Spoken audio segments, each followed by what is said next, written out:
Well, hello, everybody. Welcome back to another opinionated episode of the Single Parents Podcast. This is the podcast for anybody whose life may have turned out a little less than traditional.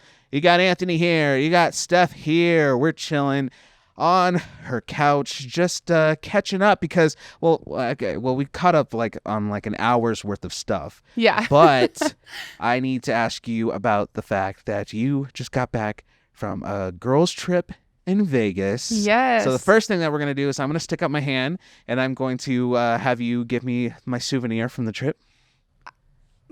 Okay, if the audio listeners, I'm still waiting. My hand is still out. I forgot. She forgot? Oh.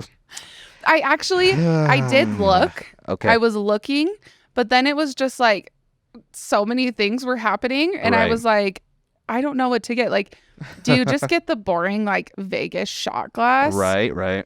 What kind of souvenir do you get? Your favorite podcast host? I You know what? Too much pressure on myself. I think you really panicked. did. Yeah. Yeah, it is a lot of pressure, to come back with the perfect souvenir, especially when someone's going to bring it up on a show where other people are going to listen and have opinions and judge. So I guess, in a way, just the fact that you came back safe and sound, there we go. I think that's a souvenir that's good enough to me. I want everyone to know, too, that I am a great gift giver. Oh, so really? Maybe that's where the pressure was coming from. I'm like, I can't find the perfect gift, so no gift is better. Okay. I suck at gifts. I'm not. Maybe I'll write Viva Las Vegas on Zeus's bandana that I'm going to embroider for him. There you go. Yeah, she's making souvenir. my dog a embroidered bandana. I think that's how you say it. Yeah. So it's one of my many old lady hobbies. I like it. All right. So what can you share from your trip? I saw some pictures. They look pretty cool. Look fun, but it was so low key. Is that real or is that sarcastic? Somewhat real. Okay. I actually, weirdly enough, for anyone who's not familiar with where we're from, we're only 6 to 7 hours away from Vegas. So I actually spend quite a bit of time there. I know to anyone who doesn't live close to Vegas, it feels like such a novelty thing to go to Vegas. Right. But I go to Vegas at least a couple times a year. So it's never this big, huge rager party thing for me just because I go there all the time. And I feel like when it's something that feels a little less accessible, you go hard, Fair. But we did have a lot of fun. Weirdly enough, Vegas was kind of dead this week. And I don't know if it's because it's spring break in Nevada and for most colleges. And I don't think that Vegas is necessarily a spring break destination. So it was weirdly Wednesday night, which it's a Wednesday, so I wasn't that surprised. But Vegas, if you've been there, you know that every night is a Saturday night in Vegas. So it was honestly kind of spooky. We're walking down the strip towards the end of the night heading home or back to our hotel. There was no one out and it was so weird. There were so little people. And at that point it was fairly late. It was probably 1 a.m. But it was just so weird. I've never seen Vegas so empty. Wow. Probably, the best part of my trip, we spent pretty much all day Thursday at the pool. Oh, yeah. It was so nice out, sunny, just laid out in the sun all day. Had, insanely expensive pool cocktails and just laid out all day. And that was the best. Honestly, I could do that every single day in Vegas. That's one of the main reasons I go to Vegas is to sit by the pools. Pool. I love Vegas pools. Yeah. There's nothing like them. They always have music playing. The drinks are good. You get such good sun. But do you feel like it was a night? Because I know you've been working a lot. You've been killing it, obviously, as a badass mom, podcast co-host. So you juggle a lot of balls in the air. You got a lot of plates spinning. Yeah. So do you feel like you were able to get away and just enjoy yourself? Yeah, I feel like it was a really good reset. Definitely. Just it was just me and one other friend, which I love. Going with a big group to Vegas is always fun. Right. But it was just me and one of my best friends. And we literally just did whatever we wanted to do for a couple days. She went to college in Vegas, so she knows a lot of more local spots. And so we had a ton of fun. It was a really nice reset, just genuinely having no responsibility other than where we wanted to eat dinner that night. So Nice. it was really nice. But I am glad you're doing well. I'm doing pretty good. Nothing crazy on my end. Definitely didn't go to Vegas. Definitely didn't sit by any pools, but I'm here. I saw you had a little guys' night. I had the guys' night. One of my friends just got back from Kentucky or something like that. And so we hung out because he brought back from his trip like whiskeys and bourbons and stuff like that. So the dudes got together and we enjoyed those and hung out. But I think I appreciate this podcast because in the back of my mind, I knew we were recording today. Yeah. So I was like, Anthony, you have a show to do tomorrow. You gotta still be responsible. You can't be showing up at Steph's house all hungover and head pounding and stuff like that. So I paced myself. I was good. I went home at a respectable hour. I drank plenty of water when I got home, and so I'm feeling pretty good. That's actually something I was thinking about on our trip, because one of the main things that we were like we bought like a box of liquid IVs and like a Pedialyte, and then we had like all these water bottles in the room, and I'm like, it's so funny how drastically different my trips look now versus when I used to go when I was like 23, and we would just like drink so much, and then we'd like get up the next morning and immediately mimosas at breakfast and just like start the day over. Probably didn't drink more than a couple sips of water the whole time I was there. This trip, we're like, we'd get in for the night and we'd be like, okay, drink a liquid IV before you go to bed. And then we'd wake up in the morning and have a liquid IV. And then we'd go down to breakfast and like have a full glass of water before we even drank our mimosa. And like, I just can't do it. Yeah, you're right. Getting older, I can't do the hangovers. The hangover, I don't have time. I mean, nobody wants to do the hangover, but you're right. When I was early 20s, mid 20s, I would just do it. And then I maybe feel like crap for like an hour or two. And then I would spring back into action. And you'd be fine. Nope. You'd like wake up in the morning and go get like greasy fast food. And then you'd be like, all right, I'm good. Now I'm like, truly, if I really like overdo it, like... I actually just had such a bad hangover last Sunday because my friend came over and we were hanging out just at my house and we were doing, this is, just girl stuff. We were karaokeing in my living room, which was actually so fun. We had the time of our lives. Nice. But one of our other friends came over and brought like a bottle of 44 North. So then we started taking shots and I would have been fine if I would have just stuck to like my White Claws that I was drinking. But we started taking shots and we were having so much fun and not thinking anything of it. And then, especially when you're at home, you're not paying for shots or ordering them. So you're not really like thinking like, oh, well, I've already taken this many shots. So then Sunday I woke up and I truly fought for my life all day. And I was like, this is brutal. And I won't do it. So I would love to let everyone know I did not have a hangover from Vegas. Good, so. nice. That's again, maturity. Yeah. That's just only that comes with age and wisdom and experience. And that's good. Well, everybody, hope you all are doing well. That was Booze Talk with Anthony and Steph. So I hope you enjoyed that.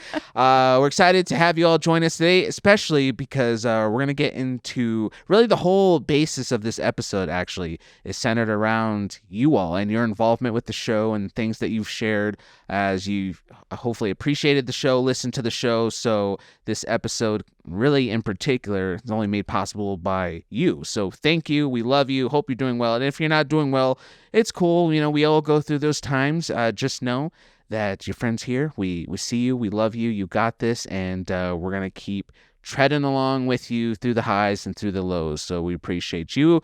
And before we get into the meat and potatoes of the episode, though, a few things I'd like to ask you to do.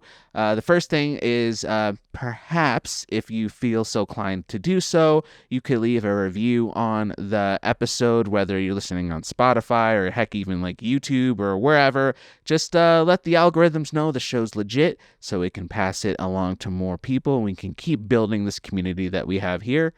Second, you could share the show. You could share the show with a friend, family member, bartender at your local Vegas pool. I was gonna say local Vegas pool, but it's not local unless you like live in Vegas. Right. So I guess that only applies to like a very, very small amount of niche group. Yeah. There. So just a lot of people live in Vegas, so that's true. That's okay. I'm sure we have some people. If you're listening in Vegas, send us a message. I want to hear directly from you, and I want to hear that you shared the podcast with your local poolside bartender. There we go. We got it out. Pass the show along to more people so we can keep building the community that way as well. And then last but not least, just make sure you yourself have subscribed to the show. Turn on automatic downloads so you never miss an episode in the future. Something to relate to. Well, everybody, as we get into this episode, this one's going to be kind of fun. We're going to kind of shake things up a little bit because usually we do the whole 3-segment thing and we kind of talk about a few different topics. But we were just like, you know what? It'd be nice as this is April-ish. So been doing the podcast now consistently for a few months now. We were just like, what if we just go through, whether it be the socials, whether it be through the podcast platforms like Spotify, our email at thesingleparentspodcast@gmail.com. Let's just kind of comb through and look at the different comments we've received so far and kind of share some of them, respond to some of them, answer. We're gonna have a question from a listener that we're gonna get into, and just kind of react, if you will, to some of the things that you all have shared over the last few months. So we're gonna do that in this episode. But if you want, just continue to share your thoughts, share your perspectives, even as you're gonna see in a second. Even if it's some things that you feel like you need to get out about some of the stuff we talk about that maybe we're gonna disagree with, like don't let that stop you. Like, it's good to have some conversations, even if we might have different opinions than you. Yeah. Because that's how the conversation grows, and that's how we kind of get different perspectives and voices involved in the show. So this is the Single Parents, Anthony and Steph, comment reaction spectacular episode. This probably won't be the title, actually, when I post this video. I think that's perfect, actually. I don't know if it'll let me type all that in the title description, but you'll see what the actual title is, obviously, because you clicked on the episode. So yeah, you ready to get in some comments that people have? All right. So I think first we have a question from a listener that we actually got from our TikTok page. Perfect. So subtle plug for our TikTok, I guess. And this person is actually, I had a question in response to our episode about employer, single parent employee relationships, and you kind of shared some stuff from your boss that she had provided for the show when it comes to that topic, and kind of talking about, hey, if you have single parent employees, here's some things to support them and keep in mind, and all that sort of good stuff. So in response to a clip from that episode, most likely talking about, we were specifically talking about like, hey, if you're an employer with single parent employees, you just gotta, be supportive if they may need to run and pick up their kid, or they're gonna be a little late because maybe their kid is sick or what have you, because they're the only parent in the home, so they need a little more grace and understanding when it comes to that. So this commenter asked a question and says, okay, how do you balance all that setup with accusations of favoritism from employees who don't have children? And then he goes on to say, it's a pretty selfish argument from a quote-unquote community perspective, but you see it a lot. And he goes on to say, like a quote that some people might say, looking at a single parent in a workspace, why does he get to come in late because he has a kid, but I can't, type of thing. So basically, when we're talking about the whole dynamic of employers being caring and gracious and understanding about their single parent employees, might be coworkers in the cubicle next to them who are like, oh, well, they get to go work from home because their kid's sick. Well, I never get to work from home. Right. They're a little late because their kid had something at school. Well, I can never be late for stuff I have going on. So how come that single parent coworker of mine gets to do stuff that I don't get to do? And then maybe you feel a little of that tension as the single parent employee from your coworkers. You feel that animosity. And so he's asking, how do you deal with that? How do you deal with that? And right off the bat, I'll share my thoughts. I I just think that I know it's tough, and I know we want to get along with everybody and we want to be liked and understood by everybody. But I think there has to be a point where you, as the single parent employee in this case, just have to know that other people's lack of empathy and understanding is not your problem, basically. Right. Because number one of these, we're talking about fellow coworkers, work dynamics. So at the end of the day, I mean, not all the time. I mean, especially if they're responding like this, then they're not like your friends. They're not like your family member. They're your coworkers. Like you go to your work, you do your job, and you have to interact with your coworkers. But at the end of the day, they're most likely just your coworkers. So if they're not able to have that empathy towards your situation, then yeah, I'm not saying it's not going to be tough having to deal with some of those comments and remarks and the stares and stuff like that. But I think you have to realize, like, well, you know what? Like, at the end of the day, coworker in the break room, Martha in the break room, the one saying this stuff, you're not the one who has to go help take care of my kid. You're not the one who has to deal with the sick kid at home and try to balance all the stuff I have to do at work and make sure I don't get behind and still work with the boss. Like you can have your opinion, but if you're not willing to put yourself in my shoes and have empathy, then that's your problem. And it sucks for you that you're not able to do that and you're making this about you. But at the end of the day, hopefully what you would want is if maybe you're not a single parent, but maybe you had something, Martha, in your life come up that you need some grace and understanding for. You would want your boss and your coworkers to be supportive of you. Right. So like maybe you don't have a kid at home who's sick, but God forbid, maybe you get hurt or you get sick or a family member gets hurt or sick and you need to go spend some time with your family member. You wouldn't want your coworkers to be like, well, how come Martha has to go take care of her grandma? I don't have a sick grandma. That's not fair.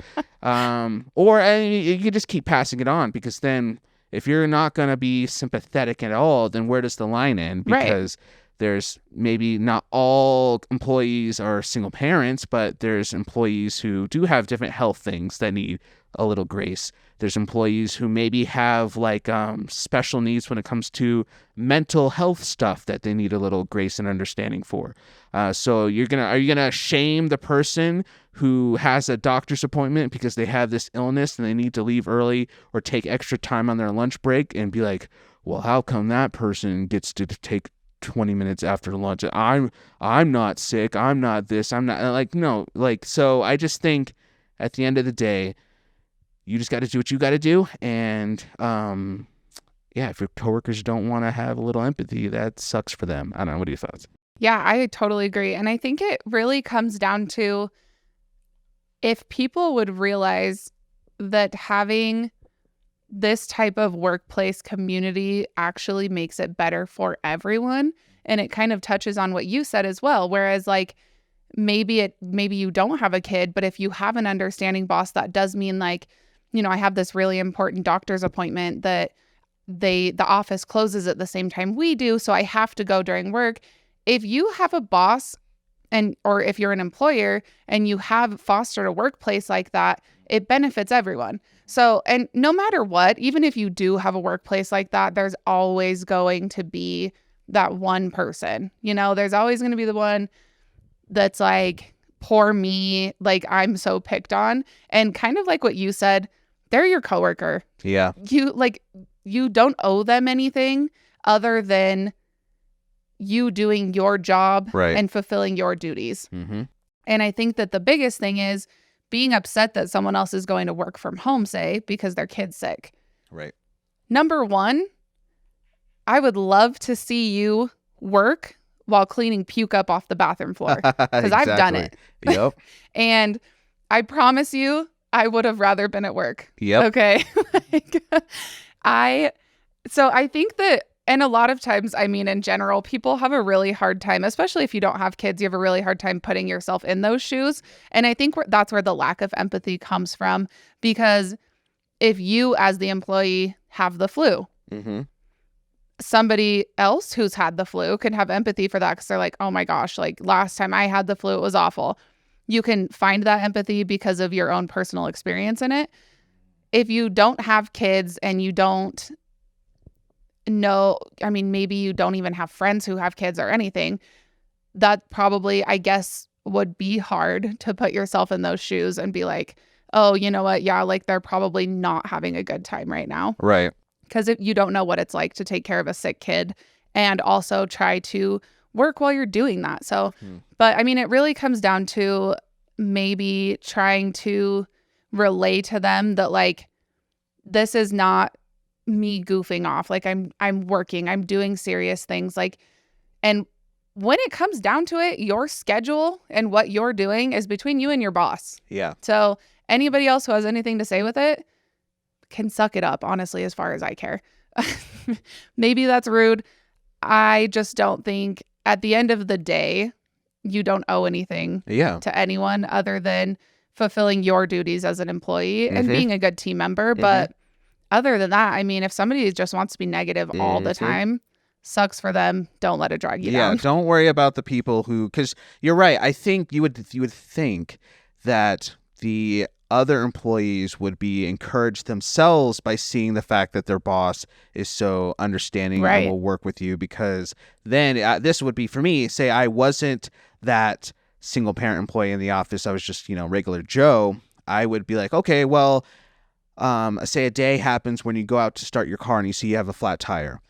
Like, crap, I'm going to be late for work because I have a flat tire. But I know my boss is, usually pretty cool about stuff that's just outside of our control sometimes, because, Anthony in the office, he says sometimes late because stuff with his kids. So I know, like, okay, that shows me that my boss is understanding and will work with me when I call her or call him and say, hey, I'm going to be a few minutes late because I have a flat tire. So you see, like, that, like you were saying, that culture should benefit everybody if you have that understanding. Because then basically what you're wanting is for your boss to rule with an iron fist and like, no, you need to be here by 9:00. And you're like, oh, so sorry, single mom, you got to be here by 9. Sucks for you. And then you're like, oh crap, now I do have a flat tire, and now you just screwed yourself, and now you're getting written up for something that was out of your control, like, because like so and I think just having empathy overall is like, maybe you don't understand what it's like to be a single mom or single dad, and that's cool, but like, try your best to put yourself in somebody else's shoes and have that understanding, and just realize that this is what I always say about like job stuff, is that people are people. They're not robots. They're not, AI beings who don't have social stuff or don't have hard days, or just life and it's just going to hit. And so, I would just say, if they just can't get that, then that's on them, and don't try not to lose sleep. As long as like Steph said, as long as you and your boss are cool, you have that understanding, as long as you have that integrity to know that, hey, maybe I do have to miss half the day because my kid is sick, but I know when I show up, I'm going to make it up. I'm going to honor and respect the fact that my boss allowed me to take half the day off, and I'm going to go and show them that I appreciate it by doing my job and doing it extra well. And I think being willing to pick up the slack for other people in whatever their situations are. Like, there's a really good way of making sure that you're not taking advantage of the situation. Definitely. And I think that's really important too. That's true. If you're the type of person that's like, well, I'm allowed to be late every day, and you're kind of like that's smug, a good point. you know what I mean? Like, I think it really comes down to like how you come across and where you're making up. There sometimes is some slack. Like, sometimes you're working on a project that you can't do at home. Like we've said before, I'm a florist and I do a lot of other stuff for my work. I do a lot of our social media and some of our marketing. So there's a lot of stuff that I can pick up the slack and work from home. But when it comes down to it, if we're really busy in the shop, I can't design flowers at home. And my coworkers have to pick up that slack for me. But it also comes down to, if they're sick or, something happens in their home life that they need to go home early, I'm going to pick up that slack right back for them the second they need it. And that's why at my work, I've talked about before, like, I love my job. I love my coworkers, because we all have that understanding with each other that it's like, we're not in a competition. We're a team and we work hard together, and there's always someone there that's willing to pick up the slack whenever it's needed. And so there never comes to this point where it's like, oh, well, Steph had to leave early last week again. Like, it never feels like that. because if one of my coworkers had to leave early, a dentist appointment or whatever, even for something like a hair appointment, I don't care. They pick up the slack for me. I'm going to pick up the slack for them. So yeah, I like what you said. Like I guess that's one thing you can do on your side as a single parent is be that team player, and also don't feel entitled to the times that you do have to go do certain things, because I think attitude is a big part of it. For sure. Because if you're like you were saying, like, well, I have to do this because I'm a single mom, so sorry guys, bye, see you on Monday, then I would understand your coworkers getting pissed and annoyed at you. Yeah. But if you have that humility and that understanding and reciprocate that on the other side when other people are going through it and being a part of the team, then if you've done all of that and your coworker's still gonna be piece of crap about it, then not your problem. that is not your problem. Do not lose any sleep over that. For sure. Something to think about. Now, Steph, I want to get into a few things that people have commented that I would say, I don't know, maybe you'll hear some of these things and you'll agree with the commenter. But for me, these are some things that I read in our comment section that I would say I don't necessarily agree with, or there's aspects about what they said that I would push back on. Okay. Because again, we don't always have to agree on 1,000% people. Yeah. Like we can have our opinions. That would honestly be a little scary. And boring. Yeah. I would definitely be like, we're in a simulation if no one ever disagreed with anything we ever said. That would be trippy. Okay, so this commenter, I think this is also from TikTok, said a single parent and a co-parent are not the same. I am both, and both come with their own issues. So I don't remember what video this was a response to, the context of it, but basically this commenter is saying a single parent is different from somebody in a co-parenting situation. So like, I think what they were saying is like, for both of us, right, we're both, I'm a single dad, you're a single mom, but we have co-parenting partners. The other parent is still involved with our kids. So in this viewer's mind, neither of us should be considered single parents because we're not fully taking care of our kids by ourselves 24/7, 365, if that makes sense. Yeah. So I'll let you go first this time. What would you say to this viewer? So I think I can see what they're saying, and I can see how drastically different those two things are. And I think we've touched on that quite a few times, that you and I both have,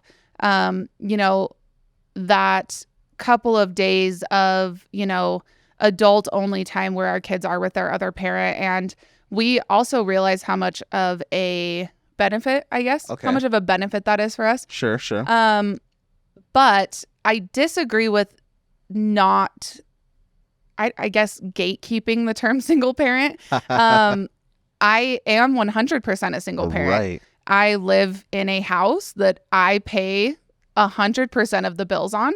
I pay for everything in my life, and in my daughter's life. And, I don't have someone to fall back on. And I think that living in our town specifically is a very unique experience because we live in a mining town.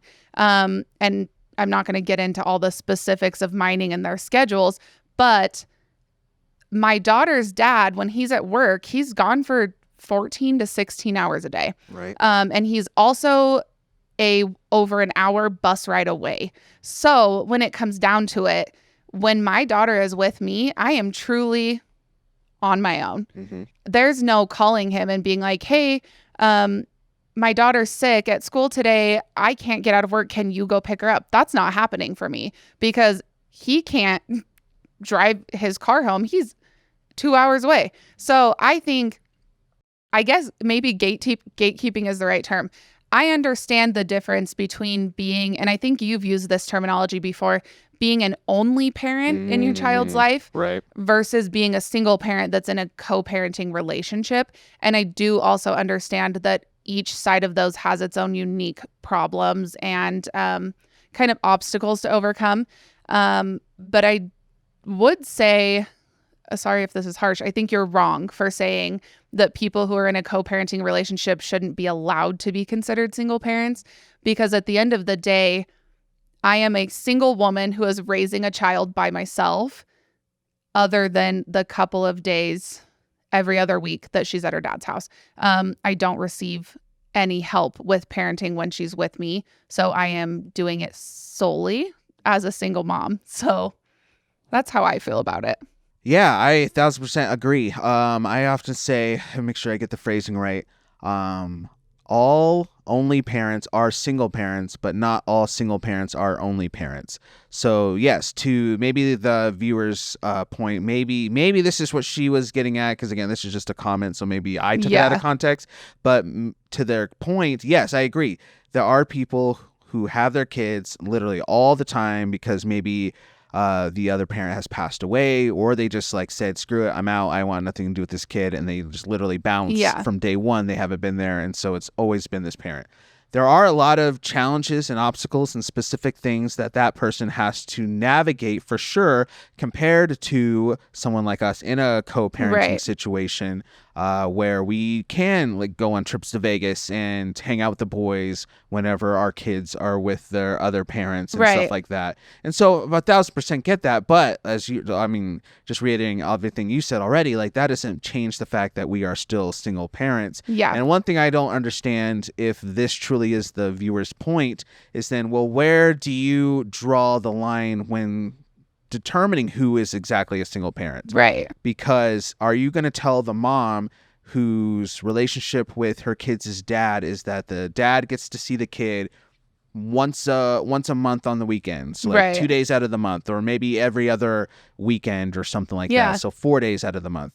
So you're going to tell that mom who has their kid 90% of the month that she's not a single mom, because technically she's co-parenting. Yeah, technically the dad's still around and involved. Like maybe it's like, a couple days out of the month, but technically, like, you're gonna tell that mom she's not a single mom? Like, I don't think so. And so, like, I think to make that broad definition of like what is a single parent, what's not a single parent, really doesn't make sense. I mean, my definition is just like, is that parent married or like at least in a serious committed relationship? Yeah. No? Okay, then it's a single mom. Single dad. And I think, by my definition, it's anyone who is in the household the only adult. Okay, yeah. So I would say, even if you are like we are in a 50-50 custody agreement where the other parent is very involved, in your household, are you the only adult in the household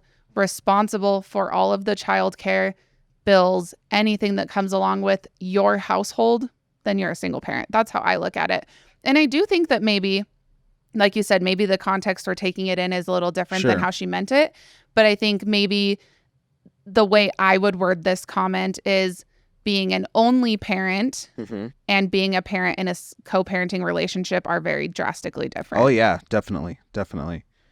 All right, so this is going back to, we had the episode we talked about like workplace stuff. I guess that hit with a lot of people. Okay. So we had a question about that, and now we had a comment about this that I don't think I even shared this with you. Yeah, so I definitely haven't heard this one. Curious to see your response to this. All right, so basically this came from like not a video that I clipped, but like a post that I made about the episode. I was probably talking about like same dynamic, like, hey, employers, have empathy for your single parent employees, what have you.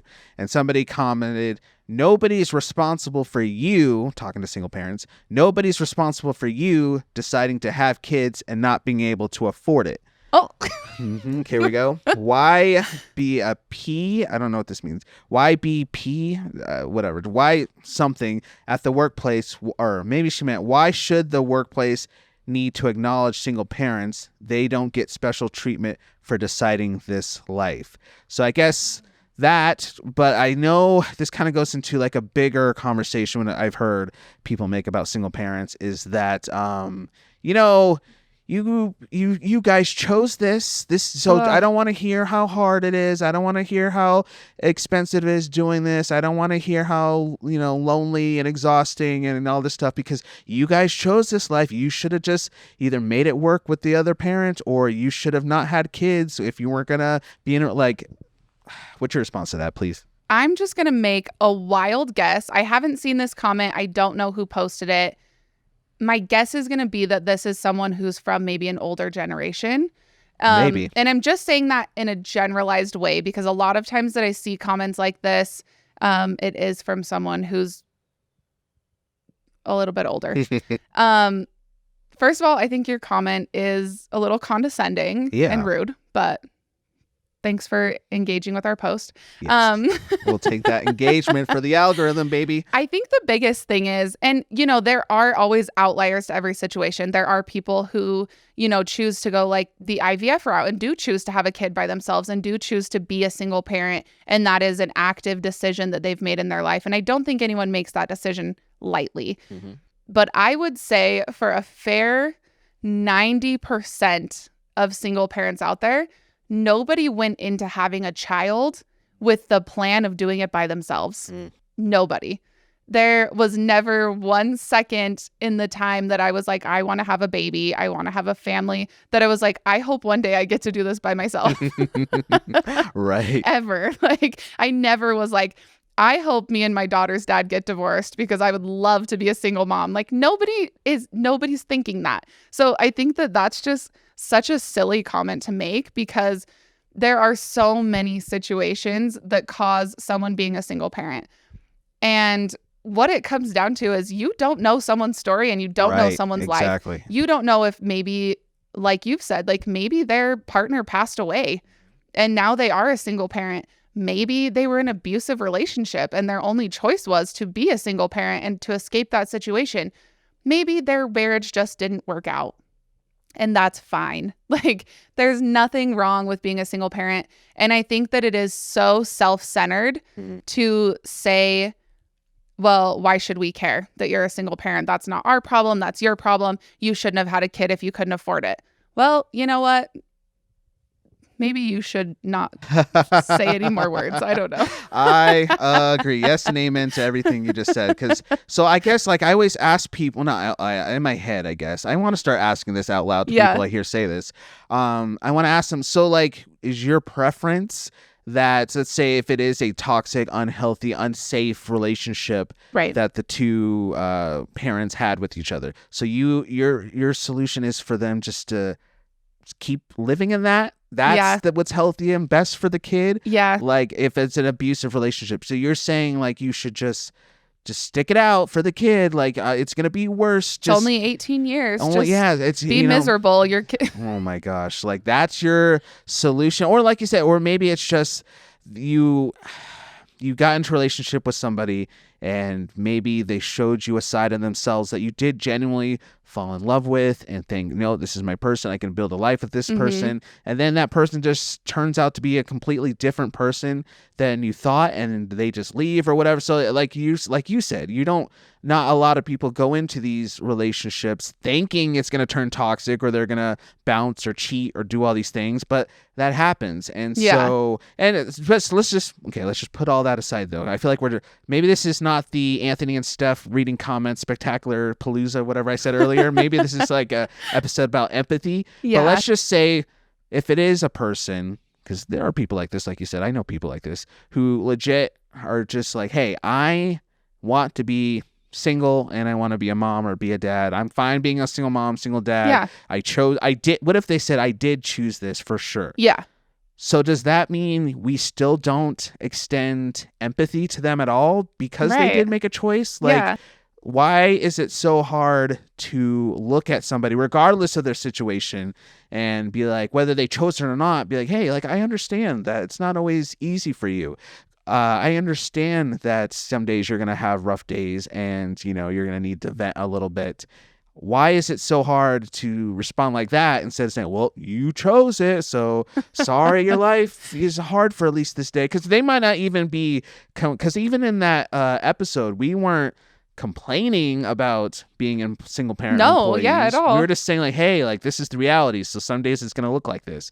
So there might be somebody who's not complaining about their life, just maybe like, hey, like today was a little rough. Yeah. So I don't understand why it's so hard to say, I could see why, you probably had a hard morning instead of responding like this. Well, why should I care? Yeah, why should I care? I think that this lady is the coworker from the first guy's comment. Oh, it was Martha from the break room. I mean, honestly, just to kind of like wrap it all up, I think speaking to this commenter directly. Yeah. If you're a parent, maybe you're not a single parent, maybe you're a parent that's in a relationship, maybe we just happen to come across your page. Mm-hmm. Maybe look into yourself and try and figure out why it bothers you so much. Because I think that it's kind of like what we talked about in the very first question. Mm-hmm. It genuinely, at the end of the day, should not be affecting you that much what another employee at your job is doing. As long as they're doing their work, as long as they're showing up, whatever their agreement may be with your boss, it's genuinely not affecting you. And I think a lot of people, maybe not just this commenter themselves, should worry a lot more about themselves. Right. And I think I do get kind of heated about like these kind of comments because you see, especially like as single moms specifically, you see a lot of comments. Oh, well, you know, we shouldn't feel bad for single moms because more women initiate divorces than men do. And there's so many comments. And I think at the end of the day, just worry about yourself and the job that you're doing and stop worrying so much about if it's such a kindergarten way of thinking like, oh my God, well, that's not fair that they're getting this treatment and I'm not. If you don't need that treatment, you should be happy that you don't need that treatment. If you're not a single parent and you do have a partner that lives in the home with you, or maybe you don't have kids, be happy that you have the life that you have and don't worry about the life that the single parent that you work with has. Yeah. And I would just say, if you're going to respond like that to single parents, then don't cry if somebody else looks at you when you're like, maybe you are married, like Martha. We keep using Martha. Yeah. Maybe Martha comes in and her husband, Bob, pissed her off that morning. It's like, oh, Bob, he was just so annoying, blah, blah, blah. They were like, well, you chose to get married. You chose to be married. Sorry, you chose to marry Why Bob. should I feel bad for you that your husband's being a jerk? You chose this. Yeah, it's your fault. Or your car has trouble. Well, you chose to buy that car. You chose to get your driver's license. These things happen. Sorry. Like, I just don't understand why empathy is so hard for genuinely people. Very hard for a lot of people. I guess. And I think, you know, if I had my like Mean Girls moment where it's like, I just wish that it was all kittens and rainbows and just worry about yourself and you'll be a lot happier, I promise. Okay, this next one comes from our YouTube channel. And this person, his name's Luke. YouTube lets you see their actual name, so it's Luke. Luke says, single parent. I'm just gonna read it and then see what your is this one gonna make me mad too? Interpretation of this even means. Single parents are the eBay of the dating world. Okay, I saw this comment also. Yeah. What? I don't know what you that don't know what it means. So eBay, I have never used eBay. Okay. Oh, okay. And maybe this is like really the millennial popping out in me, but I genuinely don't know what eBay is. Like I know what it is. Okay. But is eBay like used? Yeah. Items? I think that's how I took it. Okay. This person's basically saying if you're getting with a single parent, you're getting used goods. Oh, gross. Luke, you suck. Man, Luke. And I wanted to bring this up because I've had very, very similar comments to this, especially from YouTube. I don't know what are you guys doing on YouTube? You guys like bringing up this disgusting point, but I've had comments before. This is why I chose this one to bring up this conversation of people saying that, number one, I've seen people say like, I would never ever get with a single mom or single dad, not out of preference, because we talked about it. If that's not your preference, cool, and that fine. has more to do with like you wanting to be a parent. Exactly, that's fine, but it's mostly out of because again, the used goods language, the somebody else's leftovers language, the baggage, and all these things. People basically saying like you shouldn't get with a single mom or single dad because they're basically like leftover. Ew. Okay. These are, and I will say, I don't know, I haven't read all of them, but 99% of the time it's a man commenting something like this. Luke, yeah. No offense to you, but this does come from a place of like deep-rooted misogyny, I think. Yes. And it's just so gross. Like, and I think about like, would you ever talk about your mom like that, Luke? Luke, would you like us to send this to your mother? Oh, Luke, you're in trouble. Because by this thought process, your mom had you So is your mom now used goods, or she's not because maybe she's still with your dad? Like, I can't understand this way of thinking. And I think, like I said, it comes from such a place of misogyny. And like, I don't know what you want. Like, are you looking for like the perfect virginal woman? Like, I'm not sure. Like, your way of thinking is so outdated and gross. I don't think anyone is used goods ever. So, also, like, do you think that you're going to like find a wife that's never dated before you? Like, I really can't understand the way of thinking. And I think it's so gross. And you need to get off YouTube and really get a life. That was going to be my point, is that if your whole take on SPs is, well, they have all this baggage and they have all this used good stuff, there, all this history, then you need to build a robot and date that robot and marry that robot, because whether it's a single parent or not, if you're going to get in a relationship with a human being, they're going to come with history. They're going to come with relational stuff. They're going to come with a past. Like, doesn't matter who it is. It doesn't have to be a big dramatic past, but they're going to have trauma relative to the things they've gone through in life. They're going to have, relational takes on different perspectives based on their circumstances. Like, nobody's going to come out of this beautiful life-size Barbie box that you just get to unwrap and be like, okay, so it's so unrealistic. You're like you say, like, you're this perfect virgin girl that has no original thoughts, no past relationships, no history, no trauma whatsoever. Like, again, I want to reiterate, if your preference is not dating a single mom or single dad, that's fine and understandable. Like, we get that, and that's cool. Depends on why it's your preference, I guess we should say. I guess, yeah. If you're Luke and your preference is that you don't like used goods, then you suck. But if your preference is, like we talked about before, I don't have interest in having kids, I don't have interest in parenting someone else's kids, so that's not for me, that's fair. And I think that there's nothing wrong with that, and those people shouldn't be receiving any hate. No. But Luke should receive hate. Luke should get all the hate. And so it's just a sad mentality, because basically I think if that is your whole mentality, the whole Luke mindset, we'll just start calling it, then what you're really doing is you are, I guess, taking away like some awesome opportunities to meet people, because you're just looking at the surface, right? Like you said earlier, everybody has a story, but you're just looking at the surface. What did the surface say? Oh, single mom. All right, well, not moving any forward with that relationship, because automatically going to discount that person just because they must be used goods or something. It's the same thing as like surface level. Oh, they're from this town. Oh, nope, would never date somebody from there.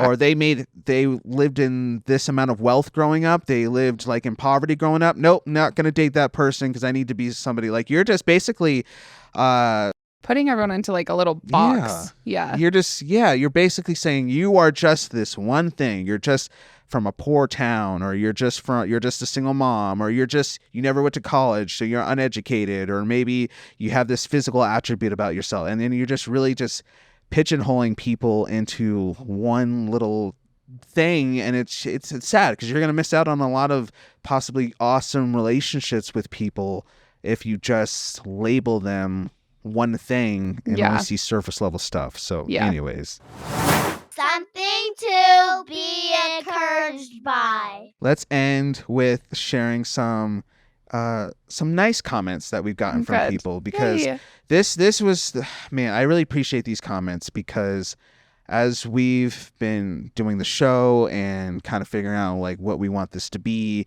like, it can be tough and it's a lot of work. And as we say in the show, I said before, like, we're like real life single parents. We're not actors. We're not just doing this for the clout or whatever. Like, we're legit single moms and single dads. And so we have full on lives and careers and kids we're raising outside of all of this.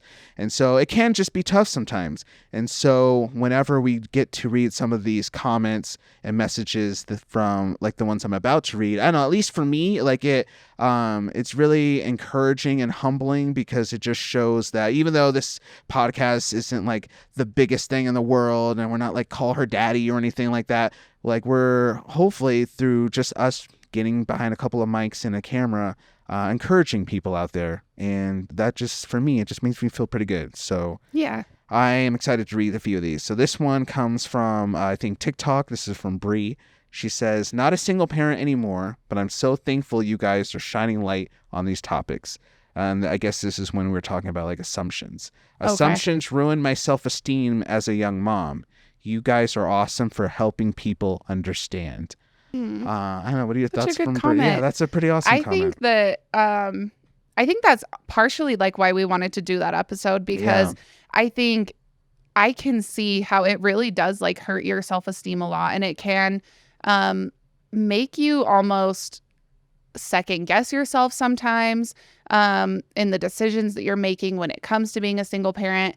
And it's really hard, as much as like I'll even sit here and say like, you know, to the couple of crappy comments, like nobody cares, like nobody wants to hear what you have to say. But at the end of the day, like when you do get those kind of like rude, demeaning things said to you, especially when it's more than likely something that was out of your control, it's really, really hard to remind yourself that like you are doing a great job and you are putting in that work for your kids and providing them the life that you want them to have.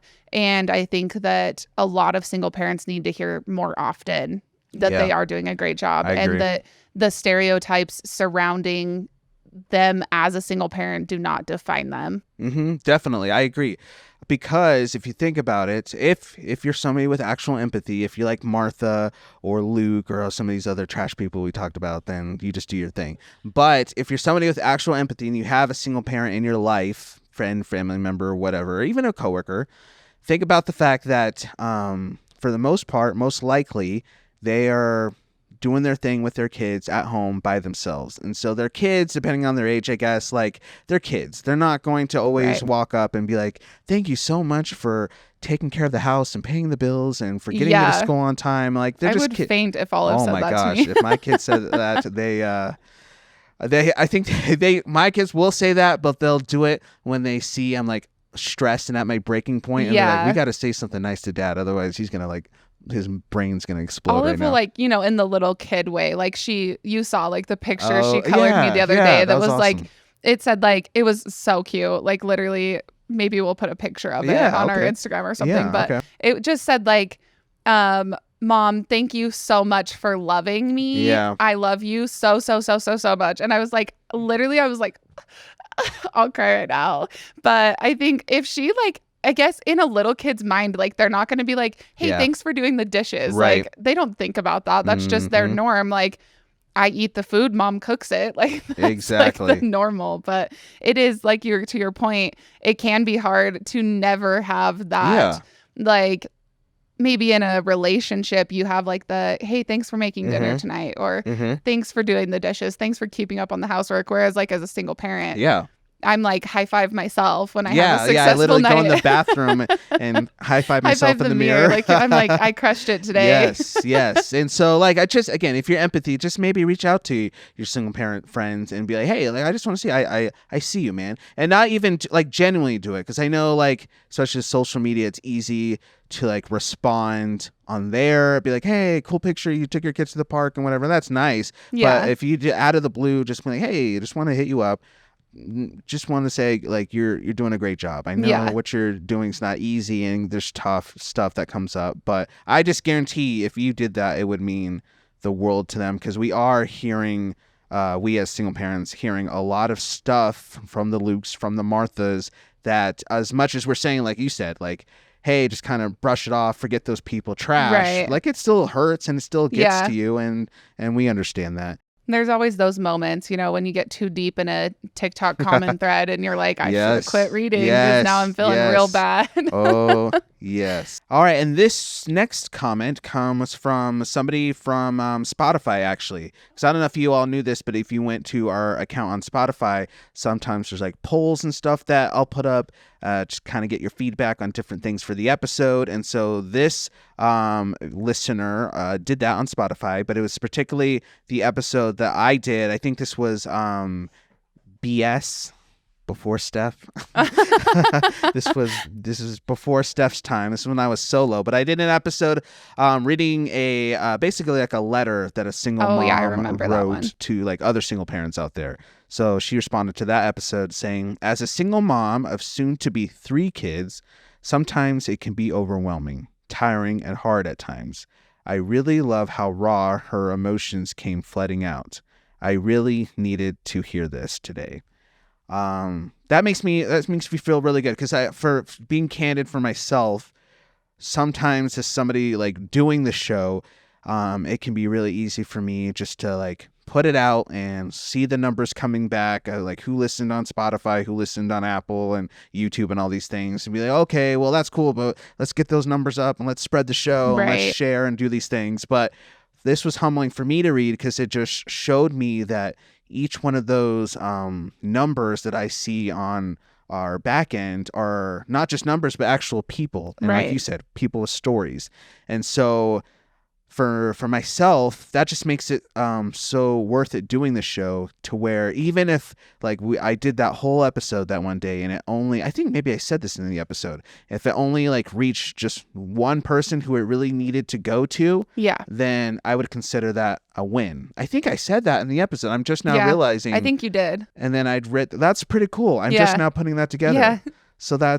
I mean, I'm sure other people appreciated the episode, but I'm glad I did that episode, because that episode seemed like it needed to be for that one. She didn't put her name on here, but for that listener. So that's I'm just now realizing that's pretty awesome. Yeah. I think that I also think, kind of touching base on what she said in her comment, it's really easy to just kind of like go through day by day, and maybe even if you are having a hard time, maybe you don't have someone to vent to about it, or maybe you aren't the type of person that like is vulnerable and opens up to people about stuff. And so having someone who has gone through what you've gone through in whatever capacity, having them just be really vulnerable and say something that maybe hits home with you, I think is really nice sometimes, for you to be able to take that moment and be like, you know what? Yeah, like sometimes this is really hard, and sometimes sometimes I'm not having a good time. And to be able to have that, like with a person you don't know, have that like connection, and know that like I'm not the only person out there who goes through this stuff. And for every bad comment, there are other people who get what you're going through and sympathize with you. And just being able to have that connection, I think, is really important. So definitely. And then lastly, I just pulled a section of a message I got from somebody who emailed us at the singleparentspodcast at gmail.com. I believe her name was, Rachel. I remembered it. So this came from Rachel. Actually, I can just pull it back up here. And she says, "Hi, Anthony. I'm a new listener. I just listened to your podcast for the first time." This was back in January 10th. Again, BS, before Steph. But I guess hopefully I did a good job with it, because she says, "Because another single parent recommended it to me, and I love it. Mainly, I wanted to get in touch to say thank you so much for making this. I felt so seen and understood and energized listening to you talk about being a single parent. The parent who recommended it to me actually shared it in a focus group I was running last year. I'm currently working on starting a magazine for single parents here in the UK." So this is a listener from across the pond. "I wanted to share with you how much I appreciated your work, because I know from experience how every message of support means a lot when you're doing something like this." And she's right. Yes, Rachel, you're right. Like, those awesome supportive messages are great, because the stories just remind us why we're doing this, and why we, again, as real life single parents, there's a million things that we could be doing. And we're recording this on a Saturday. There's a million things that we could be doing on a Saturday. That's for sure. Yeah. And this is why I started the show, and this is why I asked Steph to be a part of the show, is because of people like Rachel and the girl from Spotify and all the others, all of you out there who just need to know that, hey, there's people out there, even if it is across the world, like the UK listener, but there's people out there who understand what I'm going through, who know what I'm going through, who can relate to what I'm going through, who see me, and who can remind me, for our theme for the year, that I'm good at being a single parent. I'm hot for being a single parent. It's cool. It's awesome. Nothing to be ashamed of. Even on those hard days, it's something that I can hold my head up and almost be proud about. So yeah, I mean, I think that pretty much covers it. I think that kind of touching on what I said for the last one, it's like being able to know that like you're not in it alone. And that was a big reason why when you came to me and were like, would you be interested in like being a part of this?